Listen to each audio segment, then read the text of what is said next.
Hey guys, it's your favorite Unc here. Go ahead and click that subscribe button below so you don't miss a single episode of Nightcap. That button right here. Come for the sports, stay for the stories.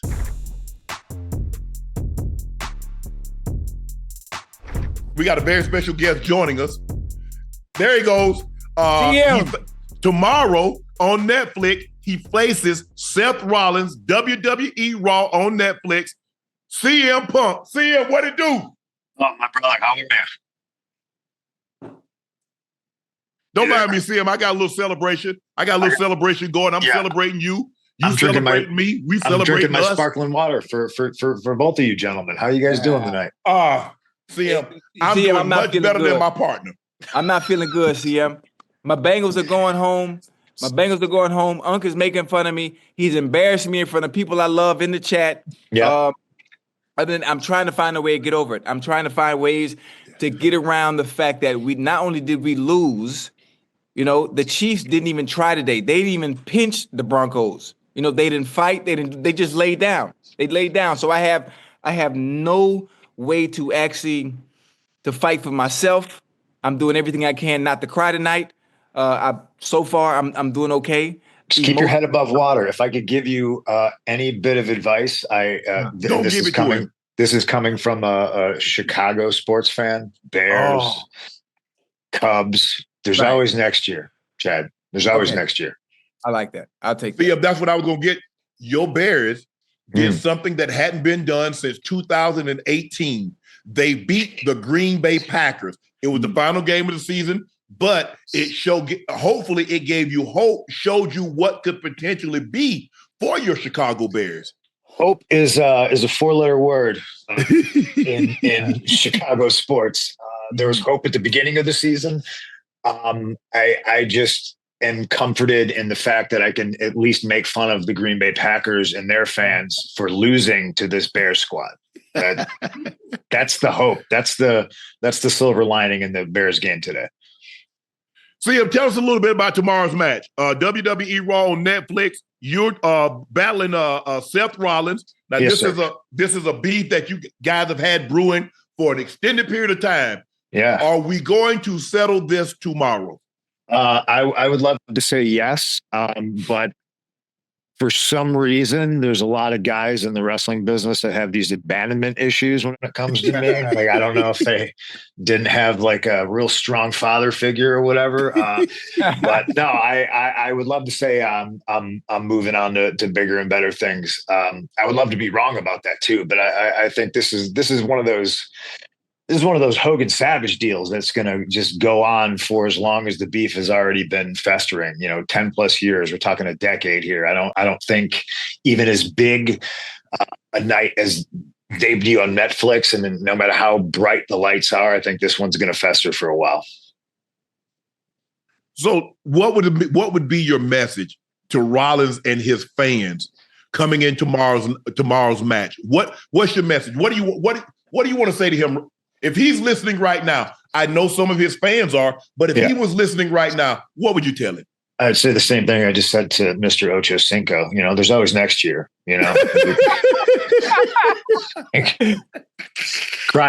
Cry about it. I get it, but tomorrow's not your night. Right. Oh man. Let me ask you this: and if you win tomorrow, do you have your eyes set on WrestleMania? I got my eyes set on WrestleMania, yeah, but that's a couple months away. The next step after I beat Rollins tomorrow is Royal Rumble. Okay. We don't got no off season here. It's just constantly go, go, go. I got some stuff to prove still. I got hurt last year's Rumble, so I'm still looking to come back and get a W in that one. Let me ask you this. You were on the Bears. You were on Netflix special when they had the Christmas Day game, and you were very outspoken about your Bears ownership. You was like, bro, y'all need to sell the team. Yeah. Because this has been terrible for a long time, and it's been a long time coming. Given what you saw today, they beat the Packers for the first time in 5 years. Mm-hmm. Does that give you hope that they're trending in the right direction, that they have the right pieces in place, even if they don't have a coach currently? Yeah, I think the coach is obviously a big part of it, unless they're going to field a team with no coach, which might be kind of interesting at this point because, we had Lovie Smith, great coach, right? Yeah. Super, super elite, dynamic. Went 10-6 and got fired. Yeah, and he couldn't figure it out, So after a while, listen, I was born and raised in Chicago, 85 Bears. I could sing you the Super Bowl shuffle backwards. You know what I mean? That I look back at it, and historically, everything I know now, I look at that team and I'm like, that should have been a dynasty. Buddy Ryan, Ditka, like all those players, like when we only won one. And it just feels like, as a Chicago sports fan, you get that one, and then it just feels like another 100 years of pain because you're just like, well, we won then, Cubs fans, 108 years. And now all of a sudden it's just like, oh, but well, you we had won. Jordan, CM. You had Jordan for those years. Yeah, but to me, that's the standard of being a Chicago sports fan, brother. No. Like, yeah, 100%. We expect and we demand greatness. We get these generational players, these generational talents and stuff like that. I can only look at the management and the ownership after a while when all these pieces are in place and nothing works. After a while, I'm looking at the McCaskies and I'm hearing chatter about, oh, we need a new stadium, because the city owns Soldier Field and we're not getting concession money. And after a while, I'm just like, okay, you're just a greedy owner and you don't care about winning. Sports fans all across the world, no matter where you're at, whatever city you're in, you rep that city, you love that city, you show out for that city, you want winners. And that's the bottom line. I need an owner who's going to field a team of winners. Mm-hmm. CM, you mentioned that you got injured. You sustained an injury last year. If you don't mind, reflect on that injury. What happened, and what's the worst injury that you have sustained in your professional wrestling career? Oh man, I think this one was pretty bad just because of my age and everything. And I tore my right tricep tendon completely off the bone. Okay. And that's a bad one, especially I think in football, that's normally a career ender, if I'm not mistaken. No, it's not a career, but it's normally season ending. Okay. Yeah. Okay. Season. My season definitely ended that day. That's for certain. I had a night where woe is me, and I cried about it. And I was upset. I just come back to the WWE after 10 years of being gone, and was looking forward to doing just awesome stuff. And it came to a screeching halt, and as an athlete, somebody who's active every day, you guys know, if you can't play, if you can't do what you do, if you can't go to the gym, you lose your mind. And I lost my mind. I felt bad about it for about 8 minutes, had a cry, and then realized that at that moment, it felt like the worst thing that had ever happened to me. So I wanted to do the impossible and flip it and make it the best thing that ever happened to me. I think we did that over the year. Fortunately for me, in the sport and the business we're in, we don't always have to be 100%. And I was injured on a sling, and I was in the ring. I was, talking my mess, cutting promos and stuff like that. And I was still able to contribute. So that was like a weight off my shoulders. When you sustained that injury, did you know something right away was wrong? Oh yeah. I don't know if you've ever done a tricep, but it just feels like a rubber band in your elbow snaps. Okay. I've done my left one, no pain in that one. They did the right one. It hurt like a son of a bitch. And I don't know why. I don't know what the difference was between the two. But yeah, I knew I was out immediately. Can I ask you this? What can we expect from the WWE on Netflix as opposed to cable?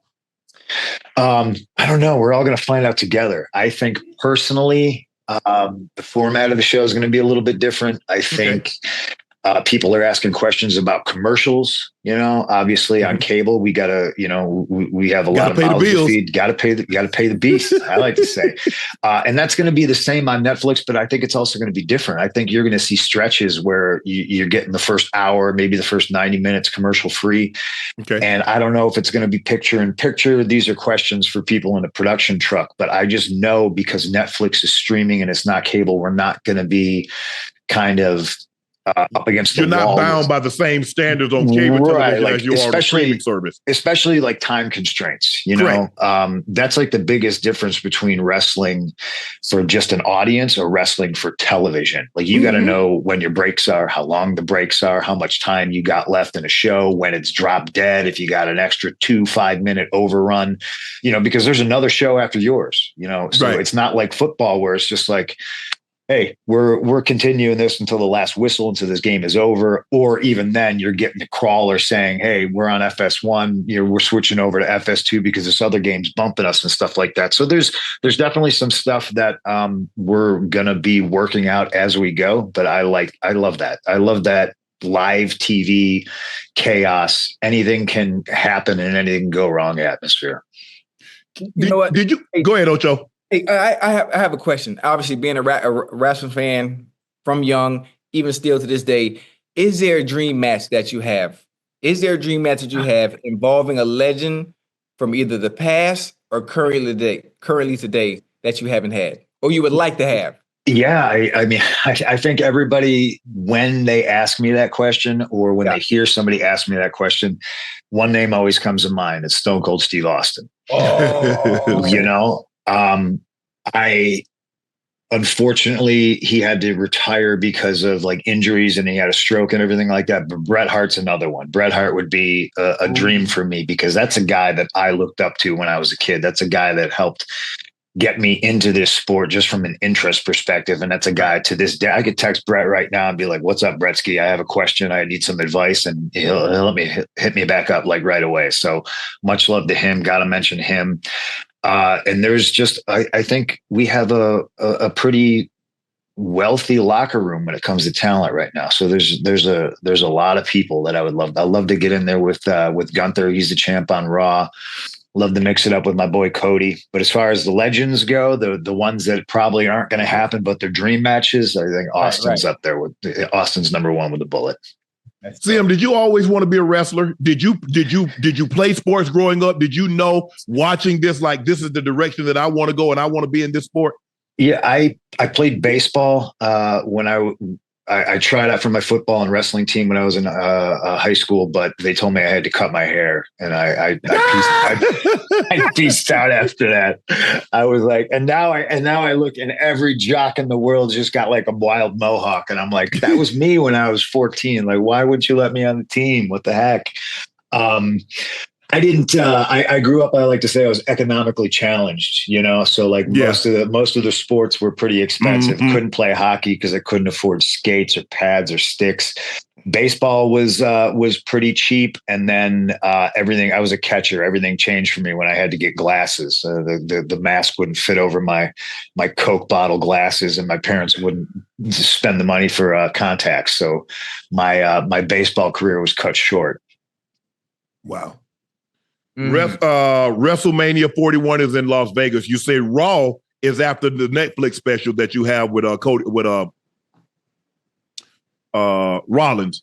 So I forget his name all the time, dude, man. He's so good. Let me ask you this, because like a lot of times we see these big matches, but there are other matches in between that you're wrestling. So how do you prepare? How do you because you're traveling at least 200, I'm assuming 200 plus days a year, correct?